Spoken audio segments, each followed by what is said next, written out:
Hello everyone, welcome back to my channel. My name is Paola and this is a new video in Video Everyday April. Apologies for the lack of video yesterday. I did a really bad job at planning for the next video, and so I thought I could pull it off in the way that I was trying to do it. But then the raw footage ended up being 1 hour and 20 minutes. And there was just no way that the video was going to turn out good. And I just didn't want to post a video that I wasn't proud of. And so I am once again pushing the Six of Crows and Crooked Kingdom duology review to May 1st. This will be my sort of makeup date for the day that I missed in Video Everyday April. Not that I have to, but I really want to. Like, I worked so hard on my annotations and I did so much, and I just don't want that hard work to go to waste. So expect that video on May 1st or May 2nd if you're on YouTube. Today, however, is Tag Tuesday, or it would be if you were a patron, and I'm doing the reading habits tag. So like always, link in the description below to the original video. One thing really quickly before we get started, I have a Patreon where if you join, you will get early access to all of my content, as well as an exclusive newsletter. There's 3 tiers, $2, $5, and $10. They all get the same benefits. It's just a matter of how much you want to contribute to the channel. I would very much appreciate it if you could support me over there. That's all. Let's move on. Do you have a certain place at home for reading?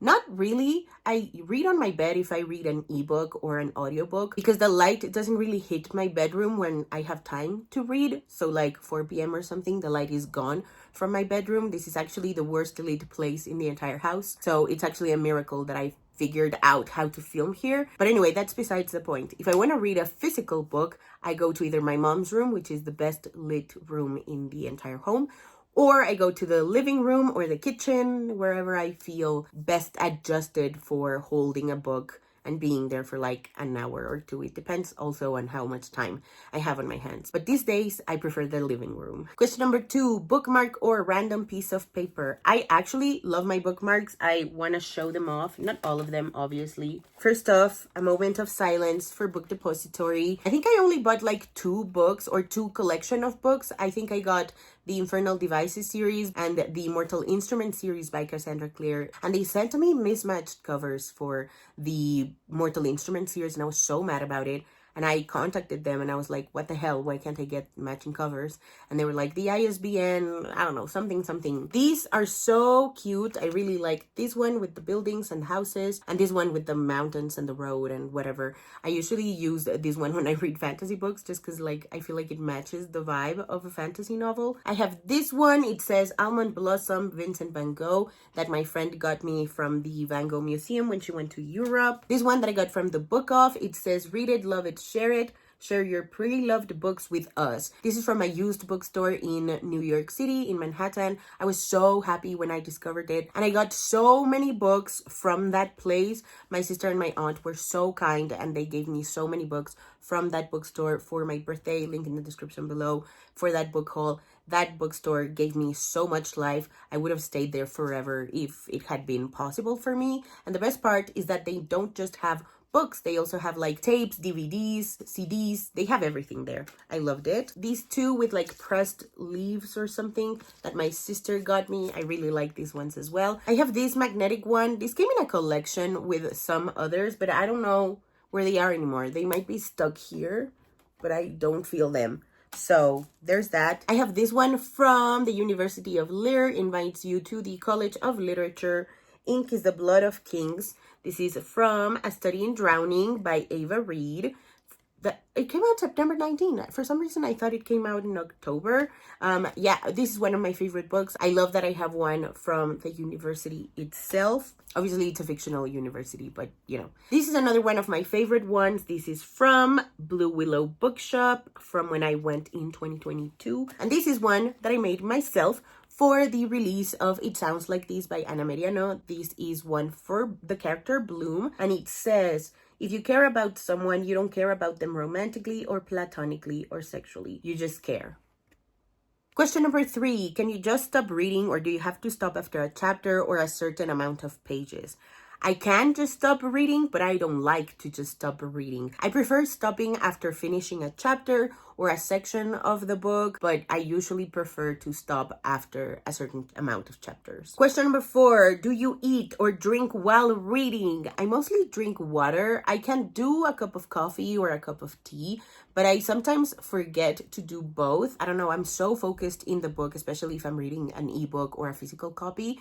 I'm so focused that if I reach for the cup or something, sometimes I lose my place and it slows me down, and I don't really like that. It sort of takes me out of the experience, and I struggle with my focus enough. So I prefer to just reach for my water bottle, do this, drink a little bit, and then continue reading. Having this doesn't usually lead me to losing focus or slowing down, but that might be just like a me thing. Like I might not even be actually slowing down, or it's not like a slowing down that matters. Like it doesn't slow me down a lot, but I still just prefer drinking from my bottle of water. No eating though. It overwhelms me. I don't know. Question number 5, multitasking, music or TV while reading?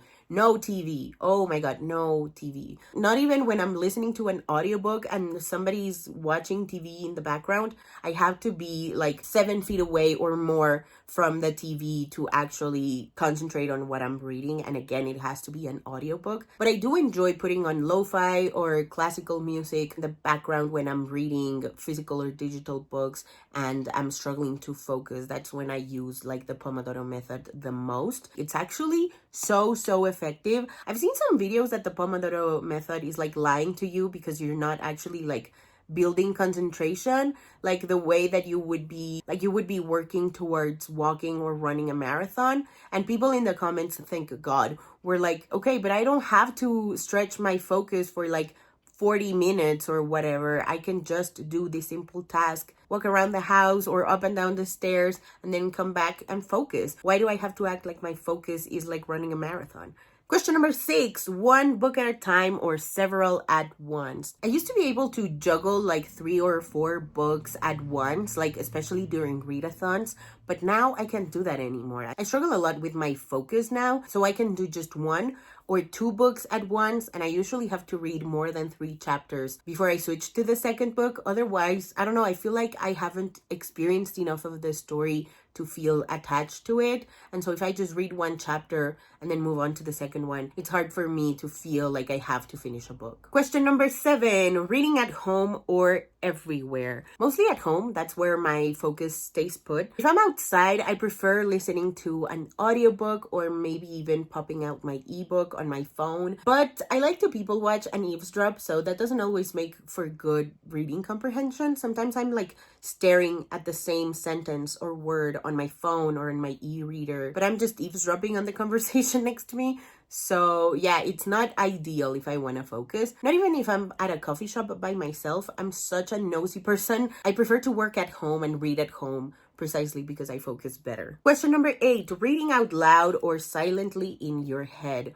Silently in my head. I feel like I only read out loud if I'm trying to sound out a word that I don't know, or if I look up the pronunciation, I actually have to sound it out so that it can stick in my brain. Otherwise, I forget. Or sometimes even if they are English words, like there was the word melancholy, and I remember somebody on Candace and I reading sprints had the name melancholy in their username, and I pronounced it like melancholy or something like that, because that's kind of like you pronounce it in Spanish. It's melancolia, but there's not the ia at the end, and so I would just place the accent in the second syllable. So melancholy. And then my friend Gabby was like, it's pronounced melancholy.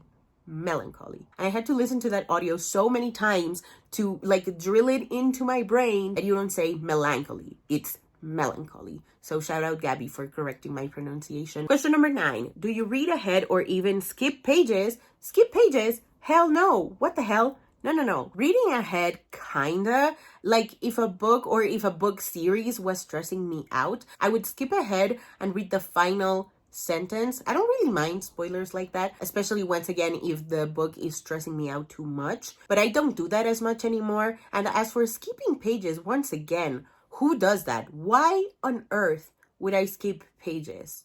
Like, huh? No. I don't do that. Question number 10, breaking the spine or keeping it like new. I like both. Sometimes I know that I want to keep the book, and so I don't really care what I do with it. Obviously, I take good care of them. But if the spine breaks or if I damage it in another way, I don't really mind as much. Whereas if I don't know I'll like a book, I like to keep it as pristine as possible, just in case I want to take it to the used bookstore and they will give me more credit. So yeah, I guess my answer, it depends. If I know I love a book, like these two, I know I will never, ever in my life give these books away unless there are like strenuous circumstances and I have to give these books away, but they will be marked up. Just you wait until I get to rereading this series. I will mark them up so good. These books are gonna be so loved. I'm really happy that I own them. Once again, shout out to Caitlin for giving them to me. I will read them, I will love them, I will mark them, and you will know that they've been loved. And finally, question number 11, do you write in your books? Yes, I do. I have 2 examples for these. Let me go get them. One example is in Three Dark Crowns by Kendar Blake. This was the first YA fantasy book that I read, and it was so intimidating. I had to like mark up everything up and down. I actually like how it looks with all these funky little post-its in contrast to this really dark cover. Oh yeah, this is one where I was unsure if I would like it, and so because I didn't know if I would like it, I would just mark the page with the post-it, and then with the see-through post-it, I would write on it in the margins. I wouldn't even like highlight it properly. I would just draw a little key here. And then obviously I ended up really loving this book series, and I have my key right here. It's so pretty. I don't do this anymore with my keys. They're not nearly as pretty as they are in this book. But we also have The Summer I Turned Pretty by Jenny Han, which I reread early this year, and I marked it up quite a bit, but this is one that I really liked. This is a Belly and Cam interaction. It says here, "Do you know why I remembered you?" He asked me suddenly. Words. "It's because I thought you were really pretty, like maybe the prettiest girl I'd ever seen." And so I just underlined it and wrote a little heart in it. Alrighty, that is it for today's video. Thank you guys so much for watching. If you haven't already and you'd like to, go ahead and hit subscribe, and I'll see you in the next one. Bye!